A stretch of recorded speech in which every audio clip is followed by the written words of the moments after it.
নমস্কার। আজকে যে বিষয়টা নিয়ে এসেছি সেই বিষয়টা এই মুহূর্তের জন্য অত্যন্ত প্রাসঙ্গিক, অত্যন্ত সমসাময়িক। তার কারণ সামনেই রয়েছে বিধানসভা নির্বাচন। পশ্চিমবঙ্গের সেই বিধানসভা নির্বাচনকে ঘিরে ইতিমধ্যেই সব রাজনৈতিক দল নিজেদের ঘর গোছাতে ব্যস্ত হয়ে গিয়েছে। এই মুহূর্তে এই রাজ্যের যারা ক্ষমতাসীন দল অর্থাৎ তৃণমূল কংগ্রেস, আর অন্যদিকে যারা প্রবল বিরোধী দল, বিরোধী শক্তি, সেই বিরোধী শক্তির মধ্যে প্রবল বিজেপি, ভারতীয় জনতা পার্টি।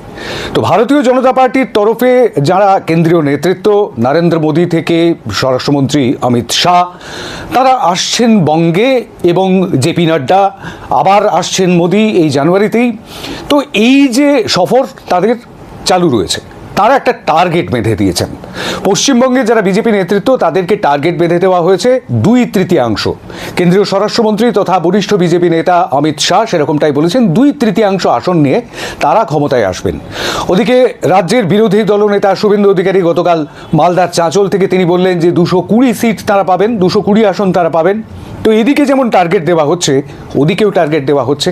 অর্থাৎ তৃণমূল কংগ্রেসের তরফ থেকেও গতকাল বারুইপুরের সভা থেকে, জনসভা থেকে অভিষেক বন্দ্যোপাধ্যায়, দলের সর্বভারতীয় সাধারণ সম্পাদক, তিনি বলেছেন গতবার 214 আসন পেয়েছিলেন তারা, এবার তার থেকে একটা হলেও বেশি আসন পাবেন। অর্থাৎ তিনিও একটা টার্গেট দিয়েছেন। কিন্তু টার্গেট দেওয়া তো রাজনৈতিক বিষয়, আদতে কোন ফ্যাক্টরগুলো কাজ করবে এই ভোটের ক্ষেত্রে? হ্যাঁ, এটা অত্যন্ত গুরুত্বপূর্ণ বিষয়। তার কারণ ভোটের ক্ষেত্রে মূলত দুটি বিষয় কাজ করে। আরও অনেক ইস্যু রয়েছে, কিন্তু মূল দুটি বিষয়, একটি হচ্ছে প্রো ইনকামবেন্সি ফ্যাক্টর, দ্বিতীয়টি হচ্ছে অ্যান্টি ইনকামবেন্সি ফ্যাক্টর। অর্থাৎ একটা শাসকের অনুকূলে যায়, অন্যটা শাসকের বিরুদ্ধে যায়। তো এক্ষেত্রে একটুখানি দেখে নেওয়া দরকার যে শাসকের অনুকূলে নাকি শাসকের বিরুদ্ধে রয়েছে এই মুহূর্তে গোটা বিষয়টি। দেখুন, বিহার, উড়িষ্যা, অসম, উত্তরপ্রদেশ, দিল্লি ইত্যাদির কথা বিজেপির তরফ থেকে বারংবার বলা হচ্ছে যে এখানে তো আমরা ছিলাম না, এখানে তো আমরা এসেছি, এখানে তো হামাগুড়ি দিচ্ছিলাম, এখানে তো উঠে দাঁড়িয়েছি, এখানে তো ইত্যাদি ইত্যাদি। কিন্তু বিষয়টা হচ্ছে বাংলার রাজনীতি আর অন্য রাজ্যের, অন্য প্রদেশের রাজনীতির মধ্যে কিন্তু বিস্তর তফাৎ। বাংলার মানুষ স্বভাবত অতিথি বৎসল, আর সেই অতিথি বৎসল বলে তারা কিন্তু যে কোনো রাজনৈতিক দল কেরালা মডেলে 5 বছর একে ক্ষমতায় রাখলাম, 5 বছর ওকে ক্ষমতায় রাখলাম, এরকম বিষয় বিশ্বাস করে না। তার জন্যই স্বাধীনতার পর একটা লম্বা সময় কংগ্রেস ছিল ক্ষমতায় এ রাজ্যে। 34 বছর ধরে বামেরা শাসনযন্ত্র চালিয়েছেন। তারপর বদল হয়েছে, পরিবর্তনের সরকার, তৃণমূল কংগ্রেসের সরকার এসেছে, এবং তারাও 15 বছরের কাছাকাছি সময় এ রাজ্যের দায়িত্বে রয়েছেন। এবার আরও 5 বছরের জন্য তারা দায়িত্ব চাইছেন মানুষের কাছে। কিন্তু বিষয়টা হচ্ছে যে সেই কারণেই এই ফ্যাক্টরটা খুব একটা কাজে আসবে না। কেন আসবে না? তার জন্য আসছে দ্বিতীয় পয়েন্ট। দ্বিতীয় বিষয়টি হচ্ছে এই যে anti incumbency, pro incumbency factor বললাম, এই ফ্যাক্টরটা অত্যন্ত বড় কাজের। তার কারণ এই মুহূর্তে এই রাজ্যের নিরিখে যদি ভাবতে হয়, তাহলে এ রাজ্যে উন্নয়নের যে ছবিটা গত 14 বছরেরও বেশি সময় ধরে বাংলার মানুষ দেখেছেন, 2011-র পর থেকে সব কিছুকে ঢেলে সাজানোর চেষ্টা করেছেন মমতা বন্দ্যোপাধ্যায়। জঙ্গলমহল থেকে পাহাড়, যেখানে একসময় আগুন জ্বলেছে, দিনে দুপুরে বোমা পড়তো একটা সময়, সেই সমস্ত এলাকাগুলোকে বদলে দিয়েছেন পুরোপুরি। মমতা বন্দ্যোপাধ্যায়, আপনাদের খেয়াল থাকতে পারে, একবার বলেছিলেন যে অপরাধ কমানোর জন্য আলোর বন্দোবস্ত করতে হবে। বিভিন্ন এলাকায় আলোর বন্দোবস্ত করা হয়েছিল, এবং সেই সময় সেই ত্রিফলা লাইট কলকাতা শহর জুড়ে আপনারা দেখেছিলেন। সেই লাইট, সেই আলো, সেই উন্নয়নের আলো কিন্তু অন্ধকার দূর করতে এবং অপরাধ দূর করতে অনেকটা সাহায্য করেছে। এই যে সমস্ত এলাকাগুলোর কথা বললাম, জঙ্গলমহল কি পাহাড়, বাম আমলে সেখানকার কি অবস্থা হয়েছিল, সেখানকার মানুষ এখন উন্নয়নের মুখটা দেখছেন। আর সেই কারণে বেশ খানিকটা ইনকামবেন্সি, মানে প্রো ইনকামবেন্সি ফ্যাক্টর কিন্তু কাজ করছে। মোটামুটিভাবে রাজনৈতিক বিশ্লেষকরা বলছেন যে প্রায় 75% এগিয়ে রয়েছেন মমতা বন্দ্যোপাধ্যায়, তার সরকার প্রো ইনকামবেন্সি ফ্যাক্টরে। আচ্ছা, আরেকটা বিষয় আসি, সেই বিষয়টা হচ্ছে মহিলাদের ভোট। এটা তৃতীয় পয়েন্ট। মহিলাদের ভোট একটা বড় ফ্যাক্টর হয়ে কাজ করে। হ্যাঁ, সংখ্যালঘু ভোট ইত্যাদি ইত্যাদি সেগুলো ফ্যাক্টর রয়েছে। প্রায় 90টি আসনে সংখ্যালঘু ভোটের নিরিখে অত্যন্ত গুরুত্বপূর্ণ, আর তারা মোড় ঘুরিয়ে দিতে পারে সমস্ত বিষয়টার। সুতরাং সেটাও একটা ফ্যাক্টর। মহিলাদের ভোটটাও একটা ফ্যাক্টর। নীতিশ কুমার কী করলেন সম্প্রতি বিহারে? 10,000 টাকা করে এককালীন দিলেন। এর আগে তিনি মদ বন্ধ করেছেন মহিলাদের জন্য, ইত্যাদি ইত্যাদি ইত্যাদি। কিন্তু বিষয়টা হচ্ছে এটাই যে এই মহিলাদের ভোটটা কিন্তু অত্যন্ত গুরুত্বপূর্ণ।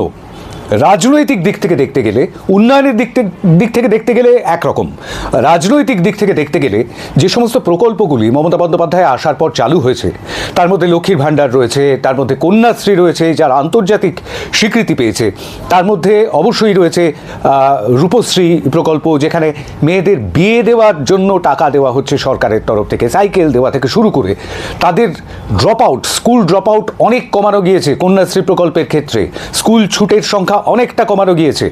এই সমস্ত বিষয়গুলো এবং মহিলাদের সশক্তিকরণে, বিশেষ করে কোভিডের সময় তো আমরা খেয়াল করেইছি যে মহিলাদের হাতে এই 1,000 টাকা আসার ফলে তারা অনেকটা জোর পেয়েছেন।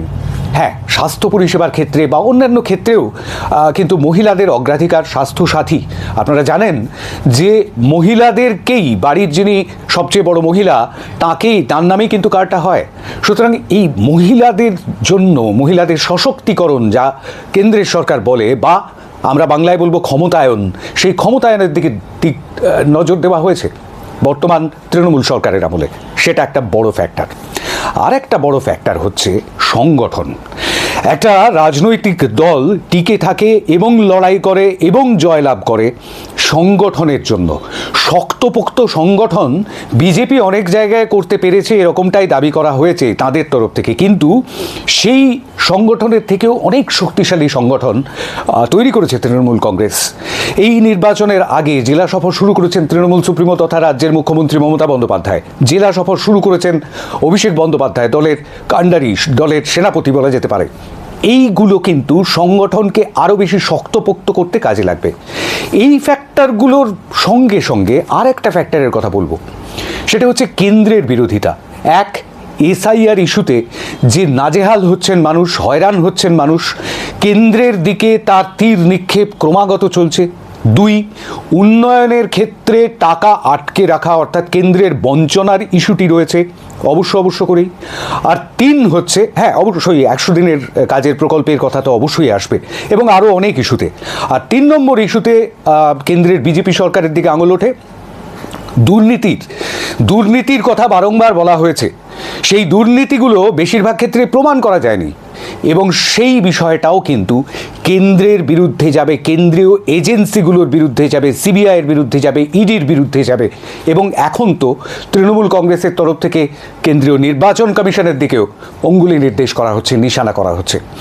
সুতরাং এই সব মিলিয়ে অনেকটাই এগিয়ে রয়েছে বলা যেতে পারে মমতা বন্দ্যোপাধ্যায়ের তৃণমূল কংগ্রেস, তথা তৃণমূল কংগ্রেসের যে সামগ্রিক শক্তি, সেই সামগ্রিক শক্তি বিরোধীদের থেকে অনেকটাই এগিয়ে রয়েছে পশ্চিমবঙ্গ বিধানসভা নির্বাচন 2026-এ। পরবর্তীতে অবশ্যই চিত্র বদলাতে পারে, সেদিকে অবশ্যই আমাদের নজর থাকবে। কিন্তু বিষয়টা হচ্ছে এটাই যে বিরোধীরা শুধুমাত্র টার্গেট ফিক্স করলেই হবে না, সেই সঙ্গে সঙ্গে নিজেদের কোমরটাও শক্ত করতে হবে। আজকের মতো এই পর্যন্তই। নমস্কার।